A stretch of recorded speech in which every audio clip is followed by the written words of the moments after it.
അനവരതം ദൈവത്തെ സ്തുതിക്കുന്നതിന് ഞങ്ങൾക്ക് ഓർമ്മനായി ഈ വലിയ അനുഗ്രഹത്തെ ഞങ്ങൾ പ്രത്യേക തുണയും ശക്തിയുമുള്ള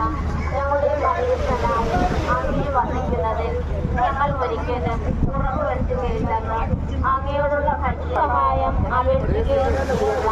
എല്ലാവർക്കും വേണ്ടിയും പ്രാർത്ഥിക്കണമേ. സ്വർഗ്ഗസ്ഥനായ ഞങ്ങളുടെ പിതാവേ, അങ്ങയുടെ നാമം പൂജിതമാകണമേ, അങ്ങയുടെ രാജ്യം വരണമേ, അങ്ങയുടെ